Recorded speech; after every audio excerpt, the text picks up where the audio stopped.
السلام علیکم، میں محمد فاروق آپ کا میزبان آپ کی خدمت میں ایک نئی ویڈیو لے کر حاضر ہوا ہوں۔ آپ سے گزارش ہے کہ اگر ویڈیو پسند آئے تو لائک کریں اور سبسکرائب کریں تاکہ آئندہ تمام آنے والی ویڈیو آپ تک بر وقت پہنچ سکیں۔ آج میرا موضوع ہے طالوت و جالوت۔ حضرت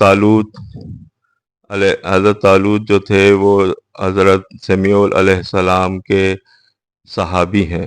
آپ کوئی پیغمبر نہیں ہیں، لیکن سمیع علیہ السلام پیغمبر ہیں اللہ کے اور ان کے صحابی ہیں۔ جب حضرت سمیع علیہ السلام بہت عمر رسیدہ ہو گئے تو لوگوں نے کہا آپ سے، صحابہ نے اور دوسرے لوگوں نے، کہ آپ ہمارے لیے کوئی بادشاہ مقرر کر دیں تاکہ وہ ہماری رہنمائی کر سکیں آپ کے بعد۔ تو اس کے بعد حضرت سمیع علیہ السلام نے اللہ کی تائید سے، یعنی وحی کے ذریعے سے اللہ نے بتایا حضرت سمیع علیہ السلام کو، اور حضرت سمیع نے حضرت طالوت کو اپنا جانشین مقرر کیا۔ اور اس کے بعد پھر حضرت سمیع علیہ السلام کے بعد حضرت طالوت وہ بادشاہ بن گئے اور لوگوں کی رہنمائی وغیرہ کرنے لگے۔ اس کے بعد ایک جگہ پر یہ لشکر لے کر جاتے ہیں اور وہ جگہ بہت دور ہوتی ہے، تقریباً شام کے قریب، شام جو ملک ہے وہاں پر یہ لشکر لے کر جنگ کے لیے جاتے ہیں۔ تو راستے میں ایک نہر ہوتی ہے، کیونکہ کافی دن کی مسافت ہوتی ہے اور یہ لوگ سارے بہت پیاسے ہوئے ہوتے ہیں، اور وہاں تک پہنچتے پہنچتے کافی پیاس سے نڈھال ہو جاتے ہیں لوگ۔ اور یہ 313، یعنی جس طرح جنگ بدر میں 313 لوگ تھے نبی صلی اللہ علیہ وسلم کے ساتھ، یہ بھی 313 ہی تھے جو جنگ لڑنے کے لیے جالوت سے گئے۔ اب جب یہ اس نہر کے قریب پہنچے تو حضرت طالوت نے کہا کہ کوئی بھی نہر سے پانی نہ پیے، لیکن لوگوں نے، بہرحال بہت پیاسے تھے اور زیادہ تر لوگوں نے پانی پی لیا۔ اب جب سب مسلمان کافروں سے لڑنے کے لیے وہاں پہنچے میدان میں، تو جالوت جو تھا ایک بہت لمبا چوڑا اور لئیم شئیم شخص تھا، یعنی قداور قسم کا۔ عام لوگ تمام اس کے ٹخنوں یا پنڈلیوں تک آتے تھے۔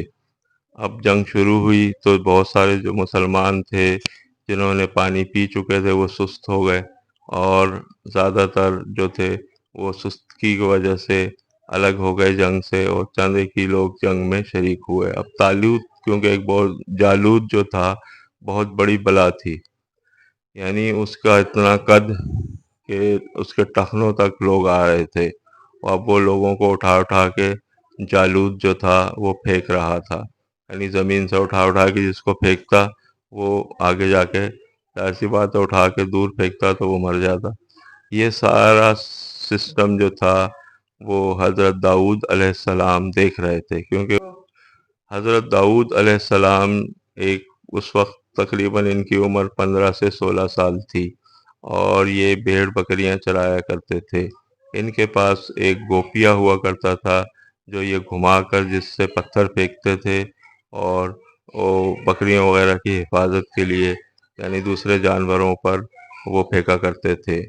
تو اب جب یہ سارا سچویشن حضرت داؤد علیہ السلام نے دیکھی تو آپ داؤد علیہ السلام ایک اونچی جگہ پر چڑھ گئے، اور وہاں سے انہوں نے اپنے گوپیے میں پتھر ڈال کے اور پھینکا جالوت کی طرف۔ تو جالوت جو تھا وہ پوری زرہ پہنے ہوئے تھا، یعنی سر سے لے کے پاؤں تک ڈھکا ہوا، صرف اس کی ایک آنکھ ہی جو تھی وہ باہر تھی، یعنی کہ زرہ سے باہر، جس سے وہ لوگوں کو دیکھ رہا تھا۔